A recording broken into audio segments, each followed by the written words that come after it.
नमस्कार दोस्तों, स्वागत है आपका मेरे YouTube channel IC nursing with Ajit के साथ। मैं अजीत। आज हम सीखेंगे एक बहुत ही महत्वपूर्ण टॉपिक जिसका नाम है ब्रेडन स्केल। क्या होता है ब्रेडन स्केल? ब्रेडन स्केल कब आया, क्यों आया, किस लिए आया, सबसे बड़ी चीज है। तो ब्रेडन स्केल जो आया था वो हमारा 1987 में आया था, 1987। ये एग्जाम के लिए किसी भी आप कॉम्पिटिटिव की एग्जाम दे रहे हो तो ये चीज ध्यान रखो, 1987 ये क्वेश्चन आने के चांस है।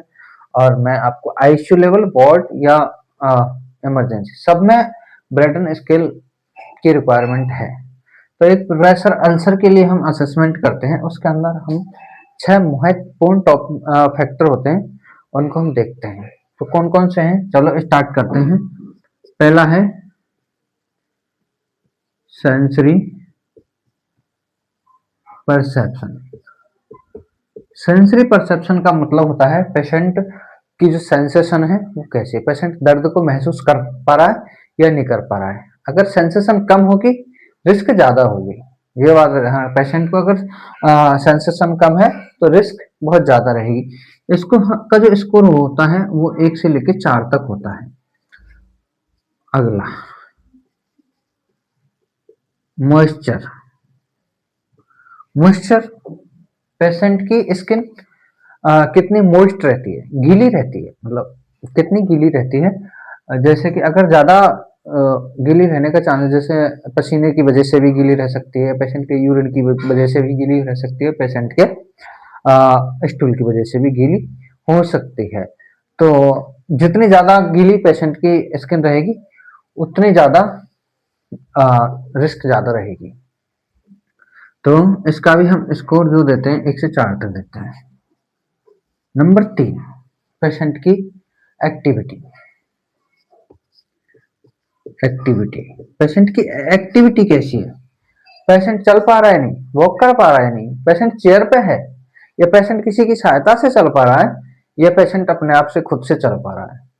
इसी प्रकार हम इसका स्कोर देंगे। अगर पेशेंट बेड रिडन है, बेड बाउंड है, पेशेंट पैरालिसिस है, तो इसमें प्रेशर अल्सर होने के रिस्क ज्यादा रहेंगे। कोमाटोज पेशेंट होते हैं, कोमा में होते हैं, तो उनके बहुत ज्यादा रिस्क होते हैं। इसका भी हम स्कोर 1 से 4 देंगे। नंबर 4, इस पे देखते हैं हम इसकी मोबिलिटी। पेशेंट की मोबिलिटी कैसी है? मोबिलिटी मतलब मरीज जो है बिस्तर पे है, वो बेड पे अपनी बॉडी पोजीशन को चेंज कर पा रहा है या खुद से, या नहीं कर पा रहा है, या फिर किसी स्टाफ की मदद से वो चेंज कर पा रहा है।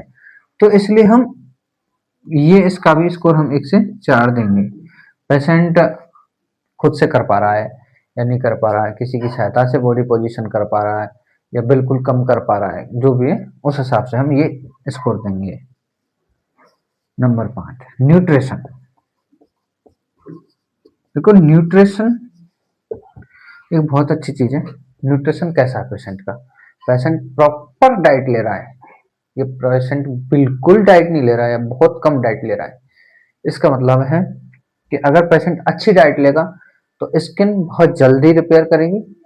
अगर पेशेंट की कम डाइट होगी तो स्किन उतनी ही वीक होगी।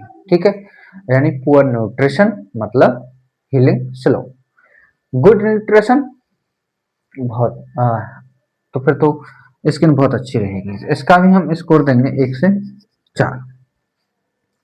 Number 6, friction and share. Friction and share, patient slide कर रहा है बेड से, कितना बार बार पेशेंट बेड से स्लाइड कर रहा है, तो उसको जो बोन है और पेशेंट की हड्डी है और स्किन के बीच में खिंचाव लगेगा, तो घर्षण होगा एक तरह से, तो वहां पे इंजरी होने के चांसेस बहुत ज्यादा रहेंगे। इसलिए इसको हम 1 से लेके 3 तक स्कोर देते हैं। तो जो हमारा टोटल स्कोर है ब्रेडन स्कोर का, इसकी जो स्कोर रेंज है वो होती है 6 से लेके 23।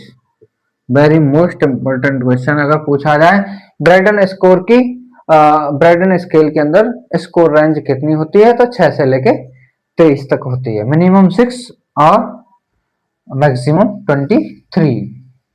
अब हम इसको किस तरह से डिवाइड करते हैं, स्कोर को किस तरह से डिवाइड करते हैं पेशेंट को, जैसे कि देखो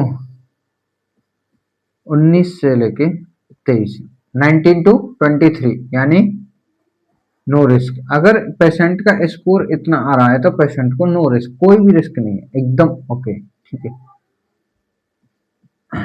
15 से 18, 15 to 18 mild risk, okay. 13 to 14 moderate risk,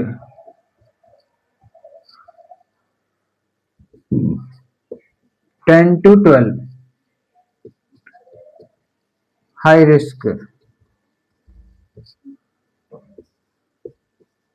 9 से कम वेरी हाई रिस्क। इस तरह से हमने स्कोर को डिवाइड किया है। अगर पेशेंट का स्कोर इतना आ रहा है तो कोई रिस्क नहीं है, पेशेंट का स्कोर 15 से 18 आ रहा है माइल्ड रिस्क है, पेशेंट का स्कोर 13 से 14 आ रहा है मॉडरेट रिस्क है, पेशेंट का स्कोर 10 से 12 हाई रिस्क है, और पेशेंट का स्कोर अगर 9 से कम आ रहा है तो बहुत ही वेरी हाई है, ठीक है। अब क्या करते हैं हम, जैसे हमने स्कोर को कर लिया, हमें पता लग गया पेशेंट, अब पेशेंट की जो हाई रिस्क है उसको कम करने के लिए कुछ हमारे पास मेजर्स होते हैं ताकि हम प्रेशर अल्सर की रिस्क को कम कर सकें। उसके लिए हमें क्या करना पड़ेगा, नंबर 1 सबसे पहला है हमारा मेन और महत्वपूर्ण, सेकंड हावरली पोजीशन को क्या करो, चेंज करो पेशेंट की को, ताकि स्किन एक जगह ना टिकी रहे।